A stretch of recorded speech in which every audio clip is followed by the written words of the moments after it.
programa. Vamos a dar la palabra ahora al doctor Alejandro Dabad, que es nuestro siguiente ponente. Casi todo lo conocemos, pero no está de más decir que es maestro y doctor en economía por el posgrado de la facultad de la UNAM, investigador titular de tiempo completo, y ahora él es fundador del Programa Universitario de Investigación Multidisciplinario e Interinstitucional, el PROCOLE, del cual forma parte organizadora, y además él tiene diversas obras, muchas conocidas y discutidas en nuestras aulas, entre las que destacan publicaciones recientes como Desarrollo y Progreso Técnico y Perspectiva Histórica, es de este año, Declinación y Crisis de Estados Unidos en Perspectiva Histórica, también de este año, Crisis Mundial, Agotamiento del Neoliberalismo y de la Hegemonía Norteamericana, el Contexto Internacional y Consecuencias para México. Es una extensa bibliografía, es uno de nuestros colegas más participativos y quienes más están aportando para el debate justamente de este encuentro, las reflexiones sobre la crisis actual y las aportaciones de Martín. Podríamos darte la palabra. Creo que sí se escucha. No se oye. Mejor se lo pongo. Bien, gracias. Gracias, compañeros, por permitir esta discusión tan importante, que yo la veo como parte de lo que sería el cierre de una época en cuanto a la valorización de aportaciones fundamentales, ¿no?, para el estudio de los tiempos anteriores y de apertura de una nueva época, ¿no?, de debates, ¿no? Quiero decir, en primer lugar, que quiero rendir un homenaje a alguien como Ernest Mandel, no solamente un gran intelectual, sino un gran luchador social, con el cual he tenido y tengo, ¿no?, grandes diferencias, pero que le reconozco el estatuto de ser posiblemente el principal economista de lo que fue la segunda mitad, ¿no?, del siglo XX. Aunque, como veremos, ¿no?, tengo también, aparte del reconocimiento de algunas aportaciones, muy fuertes críticas. En primer lugar, Mandel fue el principal economista marxista de la segunda mitad del siglo XX, por la amplitud de su obra, su esfuerzo por tratar de preservar la ortodoxia del pensamiento marxista original y de sus intentos, en algunas cuestiones, por introducir tratamientos novedosos y pertinentes para la propia ciencia económica, como su teoría de los ciclos largos o el recurrir ampliamente a la información especializada, o sea, no libresca, estadística e histórica, o por lo menos aspectos significativos de lo mismo. O sea, no era ni un simple académico ni un especulador. Era un hombre metido en la historia y en sus conflictos, partícipe de ellos. Pero también fue un economista muy condicionado por las limitaciones y discordancias de la propia obra inconclusa de Marx para afrontar el estudio integral de una época muy posterior a la suya. O sea, que desde mi punto de vista, Mandel es un economista visto hoy e incluso antes, muy anclado en el pasado. B. También estuvo limitado, muy limitado por su fidelidad, por la fidelidad del autor a la obra de Trotsky y las grandes limitaciones de este autor sobre todo para el estudio objetivo del capitalismo en la segunda posguerra. Cuestiones como la de la agonía mortal del capitalismo por imposibilidad de desarrollar fuerzas productivas. Cuestión tajante y terminante, central en la obra tal vez más importante de Trotsky, que es el programa de transición. Estas cuestiones afectaron fuertemente los logros y relevancia de su obra personal y la de sus seguidores, sobre todo para una época distinta, nueva, como la actual. O sea, si era discutible aspectos como, diríamos, los puestos por Mandel en la época que él estudia, es imposible dejar de proyectar estos ideas y principios a ciertas cuestiones centrales de la época actual, como veremos. Hecha esta aclaración, me voy a referir primero a lo que considero que son grandes aportaciones de Mandel.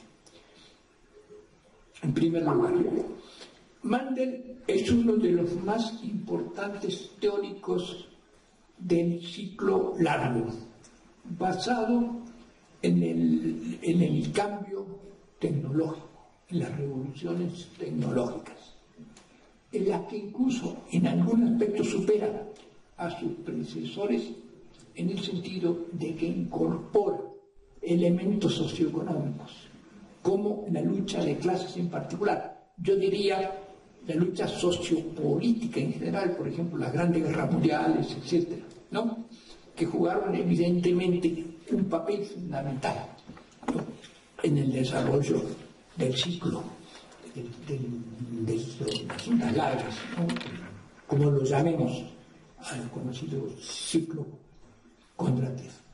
B. El haber reconocido, haber dicho que independientemente de que fuera correcto en su totalidad o en parte solamente, que la innovación permanente fue un aspecto fundamental, incluso el central, según él lo llegó a señalar, ¿no?, de el auge de la Segunda Guerra Mundial y por lo tanto del factor básico del estado del bienestar, con reconocimiento explícito, como ya señaló, a la gran prosperidad de la época, que fue negada durante muchos años, ¿no?, por muchísimos autores marxistas y críticos del capitalismo. También fue un hombre que, a pesar de sus propias posiciones y en contradicción a ellas, reconoció que ciertos países en desarrollo, como el capital financiero árabe-iraní, pudieron convertirse en fuerzas importantes, relativamente autónomas. Habla de un capital financiero autónomo, ¿no?, árabe-iraní, ¿no?, a pesar de su carácter subdesarrollado y en la época del imperialismo, del mercado mundial imperialista. Por cierto, esto fue un reconocimiento parcial, que no incluyó cuestiones vitales, como el auge, por ejemplo, de los llamados tigres, la explicación del auge de los llamados tigres asiáticos, de los tigrillos, y que tampoco dio elementos básicos, centrales, para la explicación del cambio fundamental que vive el mundo actual, o sea, que sirvieran como antecedentes para explicarlo, como es el papel de China, de la India, en contraposición con la declinación, ¿no?, de Estados Unidos, o cuestiones como la alteración de los cambios del intercambio y muchas otras cuestiones que se dan ahora, donde no hay siquiera esbozos, ningún elemento en Mandel que pudiera llevarnos en esa dirección, sino más bien hacia lo contrario. Finalmente, tenemos un reconocimiento teórico muy, pero muy importante a mi entender, que es que reconoce explícitamente que el concepto de obrero colectivo, que es una noción fundamental, algo así como una reformulación del concepto de proletariado tradicional de Marx. Como sabemos, la palabra proletariado se refiere fundamentalmente al trabajador asalariado desprovisto de toda propiedad. Entonces, la palabra proletariado, cuya única propiedad son sus hijos. Esta noción, que ha sido fundamental y es todavía sostenida por muchísimas corrientes marxistas, es en el prólogo, sobre todo, ¿no?, a la contribución a la economía política, en los comentarios sobre Adam Smith que hace Marx, en la crítica de la teoría de la pluralidad, etc., donde Marx expresa claramente esta noción, que es muy importante porque incluye dentro del proletariado no solamente, por así decir, al trabajo simple, ¿no?, sino al trabajador calificado, que incluye, diríamos así, en este caso, lo que podríamos llamar, ¿no es cierto?, trabajo complejo, o incluso en parte cierto trabajo jerarquizado, también subordinado al capital, que incluye, por lo tanto, a la gran mayoría de la población. No. Pero que este concepto en Mandel queda ahí. No es desarrollado. Incluso en trabajos posteriores, como está en Internet, la introducción a la teoría marxista, o en los cursos que da, no aparece ni siquiera mencionado. Ni en las cuestiones de estrategia o táctica política. No existe esta categoría. O sea, es sin embargo un reconocimiento intelectual muy importante. A mi entender, estas aportaciones, junto con los elementos críticos que vamos a ver a continuación, se explican por la difícil situación que debe afrontar Mandel como militante en una época adversa, en la cual no solamente combate contra el capitalismo, sino también contra la presión sectaria de sus propias fuerzas, que es algo que le pasaba a Marx cuando tuvo que escribir el Manifiesto Comunista. Marx, después del brillante inicio del Manifiesto Comunista, dice una verdadera barbaridad. Termina diciendo que el capitalismo ya agotó sus fuerzas, sus potencialidades revolucionarias a mediados del siglo XIX, cuando solamente 4 o 5 países del mundo eran capitalistas. Y lo hizo por una simple razón, o decía algo parecido a lo corrido, ¿no?, diríamos, de la Liga de los Comunistas. Lo que se dice, y todos lo saben bien, no solamente es lo que se quiere decir, sino lo que se puede decir en función de objetivos que tienen que ver, que en el caso de Marx y también de Mandel, era actuar en el lugar que le parecía correcto, aceptando las presiones, ¿no?, del el medio y del pensamiento de donde actuaba. O sea, que por lo tanto muchas de las cosas que dice Mandel están entre líneas, pero no solamente en el sentido, por ejemplo, que estuvo la formulación de Gramsci por haber sido sometido a la censura de sus carceleros durante 11 años y haber tenido que escribir en forma barroca, ¿no es cierto?, ¿no?, con eufemismos, ¿no?, para pasar la censura, o como el propio Lenin lo hace cuando se refiere a su obra El imperialismo, cuando dice que para hacer una publicación legal tiene que adaptarse a ciertas cuestiones de censura, etc. Sino que la censura existe dentro de la propia fuerza, y es que es parte de Mandel. Y por lo tanto, muchas de las cosas que Mandel dice están limitadas, no son errores, equivocaciones de él, por así decir, aunque en parte sí lo son, sino también tienen que ver, ¿no?, con estas cuestiones.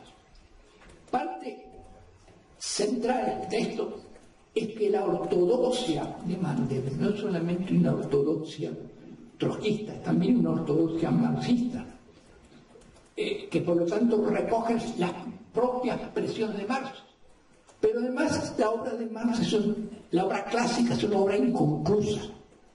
Y en una serie de aspectos contiene también aspectos contradictorios erróneos. Por ejemplo, en Marx, aparte de estas dos nociones del proletariado distintas, la del proletariado tradicional, que siguen luchando hoy día, ¿no es cierto?, ¿no?, las fuerzas, a mi entender, sectarias ancladas en el pasado, sino también nociones, o sea, en contraposición a la del obrero colectivo, sino también cuestiones que tienen que ver con el socialismo. ¿Qué es el socialismo? En el primer punto del programa de transición, Marx plantea que la primera tarea de los comunistas, ni bien llegan al poder, es estatizar los medios de producción. O sea, que el Estado tome y haga suyo los medios de producción. Que por otra parte, en muchas partes, Marx dice que lo fundamental es socializar los medios de producción. Esto no es una cuestión semántica, sino que es una cuestión fundamental. Un acto de violencia revolucionaria, por ejemplo, puede llevar a la estatización, pero otra cosa es la gestión. Otra cosa es el proceso sociocultural que permite que los de abajo, que los trabajadores gestionen los medios de producción, ¿no? Es una tarea de largo plazo, que de ninguna manera es un acto político, como lo demuestra la propia experiencia actual de la Revolución Cubana. No, la necesidad de retroceder en muchos sentidos para poder avanzar y poder mantenerse en términos, ¿no?, de mantener los grandes logros históricos en materia de educación, de salud, etcétera, ¿no?, que ha realizado la Revolución Cubana. Hecho esto, voy a pasar a la metodología de Mendel, donde más bien va a ser una exposición crítica. Primero, el principal error, uno de los principales, es su reduccionismo económico. Los indicadores claves que utiliza para explicar el desarrollo del capitalismo, y por lo tanto sus etapas, son exclusivamente económicas.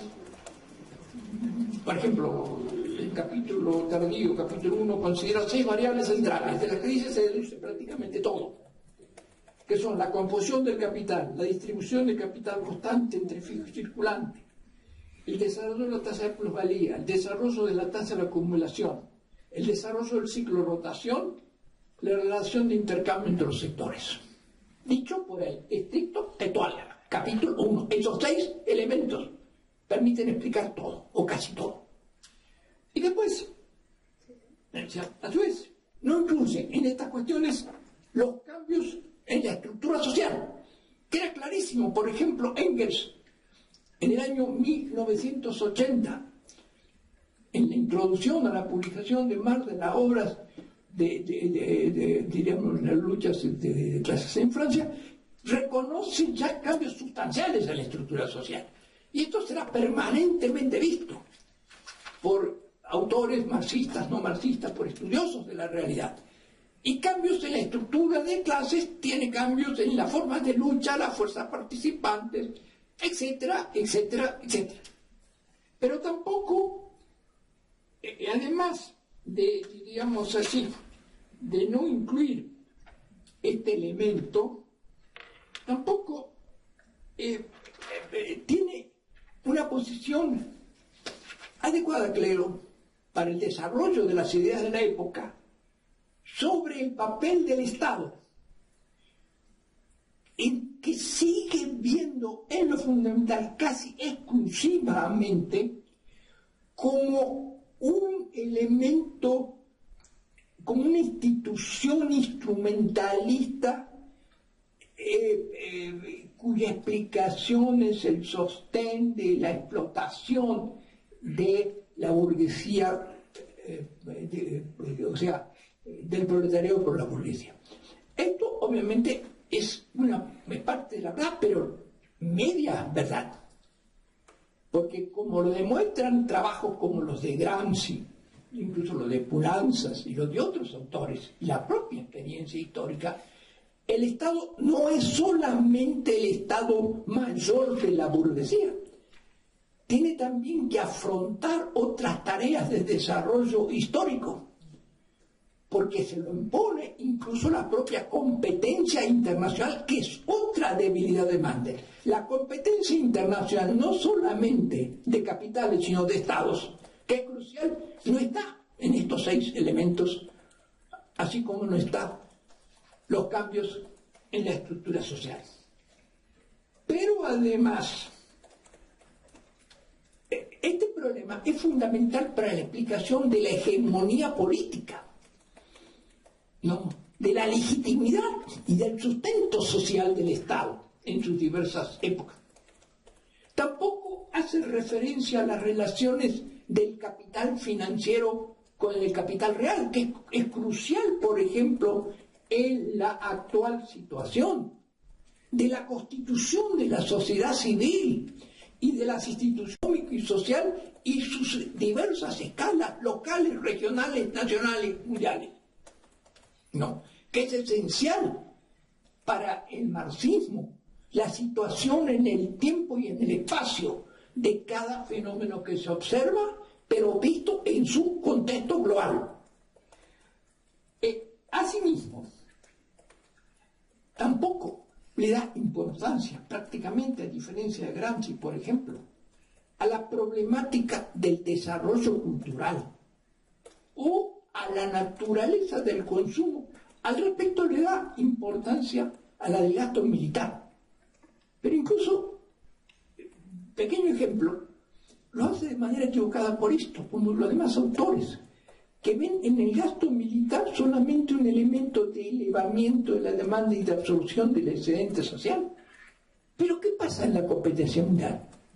Si el excedente se desvía hacia el gasto militar excesivamente, como pasó en el caso chino, y abrumadoramente en el caso de la Unión Soviética, que destinaba el 18% de su PIB al gasto militar y a la industria pesada y al gasto militar básicamente, mientras que solamente Estados Unidos para mantener la competencia gastaba el 6%. Desde luego no tenía excedente recursos, ¿no es cierto?, no, para el desarrollo de la mantequilla o de los bienes de consumo duradero. Bien, entonces, estos elementos, esas omisiones, diríamos, de Marx, este método, diríamos, sesgadamente economicista, impide entender, dificulta entender los problemas actuales. Hay que buscar otros parámetros, sin desconocer que en muchas ocasiones Mandel hace brillantes estudios, ¿no?, de crisis, de ciertos aspectos puntuales de la realidad. Como bien. Entonces, luego, en segundo lugar tenemos, en términos de método, la interpretación rígida y crítica de Marx. No ve, ni trata de resolver vacíos e imprecisiones de la propia obra de Marx, ¿no?, que incluso, malo señalar solamente, yo la escribo en la tercera parte de lo que debiera haber sido el Capital, diríamos, y además hay cuestiones extremadamente discutibles. Me refería al concepto del proletariado, el problema del trabajo simple, por ejemplo, la tendencia del trabajo, ¿no?, que autores como Braverman, otros autores, lo plantean como esencial del marxismo, la tendencia de todo el trabajo, de la mayoría del trabajo, a reducirse a trabajo simple, que está en muchos pasajes de Marx. No ver la importancia, por ejemplo, creciente del trabajo complejo, sea calificado, y su peso, su enorme peso social, y qué hacer frente a esto, qué hacer analíticamente y políticamente, cómo enfrentarlo. ¿no? O la que ya referí, doble naturaleza del Estado. Estos problemas han sido tratados en gran parte por otras corrientes críticas del capitalismo. Por ejemplo, el Veblen clásico, el institucionalismo clásico, fuertemente crítico del capitalismo de la década de los 20 en Estados Unidos. Los regulacionistas, que estudian un fenómeno esencial, el fenómeno del Fordismo. Ven en el Fordismo, así como otros lo ven en el keynesianismo, nosotros lo vemos como combinación de los dos, ¿no? Las razones básicas de que posibilitan el estado del bienestar. Mandel casi no habla de esto, ¿no? Pero la aportación regulacionista es muy importante, que incluye, por ejemplo, el estudio de los procesos de trabajo, que no recuerdo haber leído nada de Mandel sobre esto. La aportación de los neoschumpeterianos, no solamente sobre el ciclo, sobre otras cuestiones, sino una cuestión clave, que es el reconocer que ninguna innovación tecnológica, ninguna máquina o equipo puede ponerse en funcionamiento si no existe un aprendizaje previo de los trabajadores que así lo posibiliten. Con lo cual el trabajo y la capacitación, el desarrollo del trabajo complejo y del conocimiento pasa a ser fundamental del proceso técnico. No se trata solamente de inversión de capital fijo o de compra de tecnología o de patentes. Es el desarrollo de las capacidades cognitivas, ¿no?, de los trabajadores.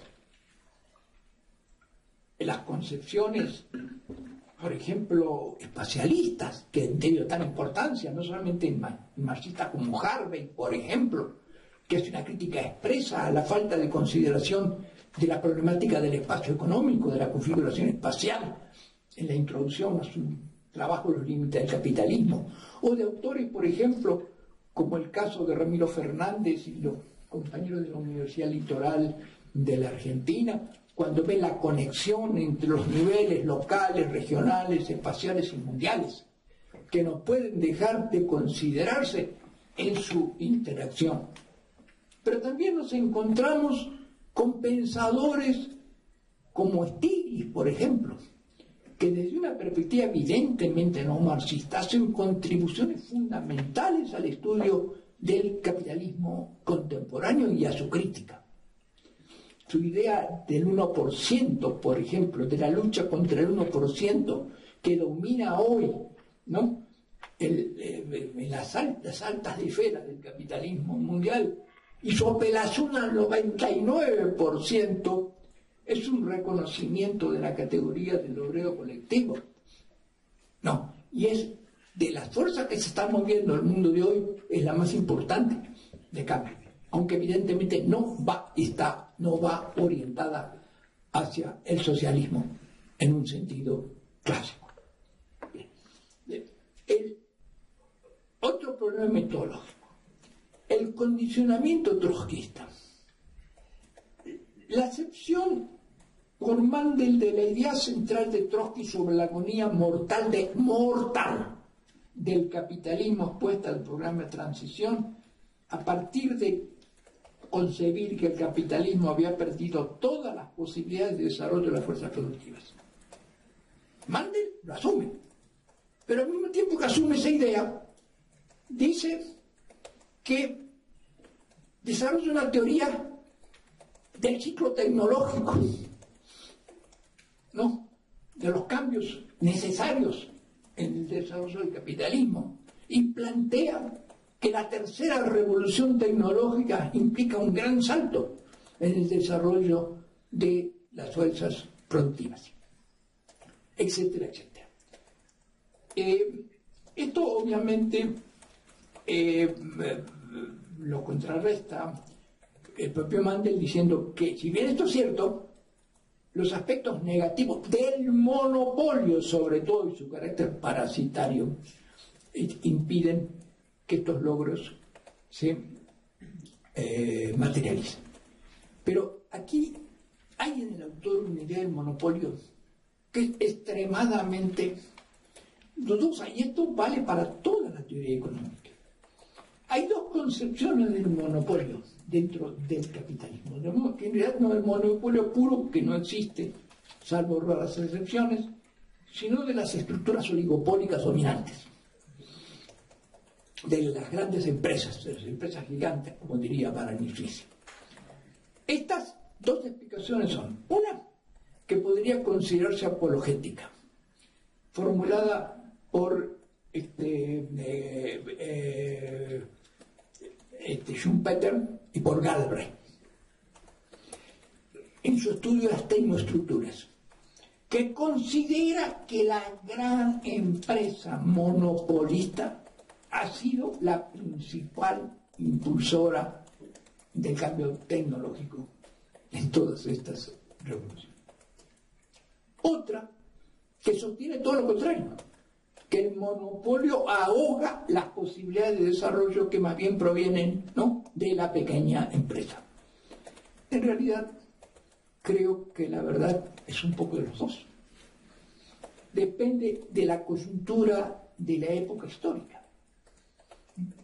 Por ejemplo, es poco sabido que en los años 20 Estados Unidos tuvo un brillante desarrollo con crecimiento del 4% en una época de enorme desarrollo del monopolio sin keynesianismo, ¿no?, en la que el monopolio, a pesar de muchos defectos en otros sentidos que llevaron a la crítica de Veblen, por ejemplo, ¿no?, innegablemente cumplió un papel fundamental en la innovación tecnológica y en el desarrollo de la fuerza productiva.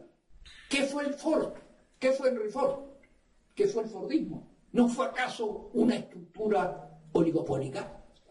¿Y no aportó acaso una enorme revolución, no solamente tecnológica, sino de los procesos de trabajo, que se transmitió a todos los ámbitos de la sociedad, incluso a la división departamental de la empresa y a la utilización del concepto de división del trabajo a nivel incluso de los gobiernos, de los ejércitos y todas las actividades, ¿no? Una empresa monopolista, evidentemente, o oligopólica, mejor dicho, en la medida que no existe el monopolio puro.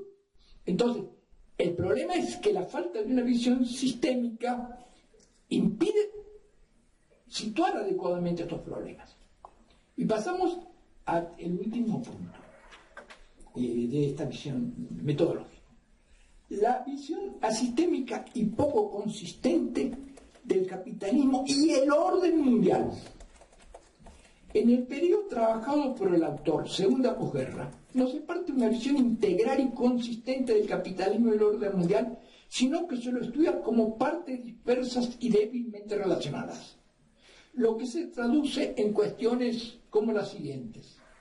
Primero, inexistencia de una visión unificada del capitalismo y el orden mundial en el periodo, o sea, del orden mundial bipolar de la segunda posguerra, tanto de su naturaleza conflictiva de fondo, paridad mundial y guerra fría, como de su dinámica evolutiva, lo que implica explicar las razones por las cuales el capitalismo pudo superar la estagflación de 1971-82 a partir de la revolución informática, al mismo tiempo que la URSS entra en declinación, la declinación brezhneviana que conduce al fin de la Guerra Fría y del campo socialista. Esto se dará también en relación al desarrollo más general de los países desarrollados, conforme veremos, pero también en la idea más general de competencia sistémica entre los países, que entre otros casos explica cómo los países no solamente deben consumir el excedente económico como sea, cavando zanjas, como decía, si es necesario, sino deben invertir para competir. Bien, en relación al capitalismo industrial de los países avanzados, a pesar de la gran importancia concedida al cambio tecnológico permanente y a las sucesivas revoluciones tecnológicas, incluso sus expresiones sociopolíticas como el Estado benefactor de Occidente, Mandel minimiza completamente los efectos de estos fenómenos por el, bueno, como dije, por el predominio del monopolio, etc. Pero en relación, ese es un carril. Otro carril distinto, otra onda, son los llamados estados obreros, degenerados o deformados, conforme el debate de la época. O sea, países de propiedad estatal y economía planificada como la Unión Soviética o el llamado campo socialista. Sobre la definición, la noción de Estado obrero tomada directamente de Trotsky y de corte internacional carece de sentido, no solo en su aspecto político, completa falta de participación de la clase obrera en la dirección del Estado, sino también por la lógica de la acumulación, relación entre el sector 1 y 2 de los esquemas de reproducción de Marx, a lo que tanta importancia le da Mandel, que en la URSS esa reproducción se basó casi exclusivamente en el sector 1 y en la producción de guerra a expensas del sector 2, que tiene que ver con el consumo. Esas son las razones fundamentales, ¿no?, del colapso de la Unión Soviética, el dilema de los cañones con la mantequilla, ¿no?, del cual tanto se ha hablado. O sea que ahí no se usa, ¿no?, los esquemas, ¿no?, de reproducción, que tienen que ver con la lógica de un país atrasado compitiendo contra otro mucho más avanzado que se obliga a hacer un esfuerzo, ¿no?, un esfuerzo que debilita completamente su base. Y esto no es una justificación del estalinismo para nada, sino que había que ver que esta es la línea original de Preobrazhensky en su trabajo sobre la acumulación primitiva socialista, que plantea esta línea como uno de los elementos fundamentales del Preobrazhensky, era el teórico de la oposición de izquierda dirigida por León Trotsky, que plantea esta línea como crucial para la acumulación originaria, ¿no?, socialista, que aplica luego Stalin, potenciada de una manera brutal. En cuanto a la relación con los países desarrollados y subdesarrollados, se acepta en su totalidad la idea dependentista de que el desarrollo de los países industrializados conduce al subdesarrollo de los no industrializados y a la imposibilidad de estos de poder desarrollarse dentro del mercado capitalista. Ello imposibilita explicar racionalmente el crecimiento acelerado de los tigres asiáticos primero, de los tigrillos después, y del posterior crecimiento económico de países subdesarrollados, de los países subdesarrollados más poblados del mundo, como China o la India. Aclaro que en esto Mandel, como el caso del capital financiero árabe-iraní, reconoce, ¿no?, en parte. Pero se le vale fuertísimas discusiones y debates, ¿no?, dentro, por la ruptura del paradigma considerado dominante en esa época. Finalmente, la periodización. La periodización que hace Mandel es otro de sus puntos débiles. Capitalismo tardío, no se basa en ningún criterio teórico claro sobre las etapas del capitalismo. Salvo la referencia que hace a que es la misma época ya aplicable para Lenin, para los años ya aplicable de Lenin, nada más que una nueva época, ¿no?, pero dice que es la misma, nada más que la época, cuando Lenin habla de imperios coloniales, de reparto del mundo, etcétera, que para nada existen en la época, en esta época, ¿no?, que son completamente distintas, una época muy distinta. Recurre a una tecnología muy difusa. Habla indistintamente de épocas, eras, etapas, estadios o fases, sin decir qué quiere decir, lean los textos, ¿no?, sin decir qué quiere decir cada cosa. No. Solo diferencia claramente entre el capitalismo de libre competencia y el monopolista imperialista, señalando a la etapa actual de su época, el tardío, como segunda fase de la etapa o época del capitalismo monopolista imperialista. Bueno, finalmente, el capitalismo tardío debe conseguirse como etapa final del capitalismo o solo sobre el capitalismo de la época de Mandel. Esta discusión ya se dio en relación al imperialismo de Lenin y a la traducción de su título. Hay una larguísima discusión sobre si Lenin hablaba de la última fase, ¿no?, del capitalismo, o hablaba de la fase actual del capitalismo, en la cual el propio Marx define claramente de que hablaba de la etapa actual, no de la última. Hay varias definiciones de Marx en sus trabajos en este sentido.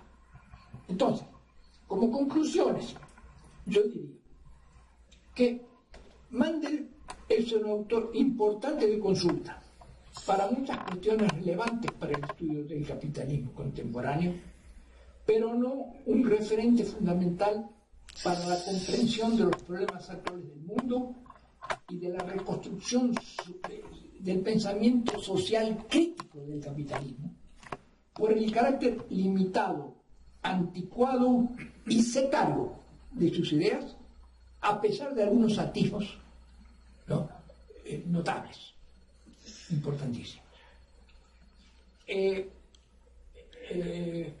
Creo que la búsqueda de nuevas alternativas de pensamiento social crítica deben provenir de una versión actualizada, no sectaria ni anclada en el pasado, de la recuperación de lo mejor del marxismo clásico y gramsciano, y de la integración de otras muy diversas expresiones contemporáneas actuales, la de la crítica berliniana al capitalismo de los 20 de Estados Unidos. Pero esto no podrá hacerse desde la pura teoría, desde la ideología. Tenemos que terminar con el pensamiento ideologista y secario. Tenemos que estudiar la historia del capitalismo, de los hechos tal cuales se dieron, de los procesos existentes, y desde este punto revalorizar el conjunto de la teoría, mirando a las cosas que están pasando realmente, históricamente, en nuestro tiempo, al margen de las presiones sectarias que inevitablemente existirán, porque esto es inevitable dentro de los diversos grupos organizados, ¿no?, que querrán respuestas rápidas, ¿no?, y que son por otra parte respetables, pero que la ciencia social crítica debe tratar de manejar, de sobreponerse a ello. Bien, eso.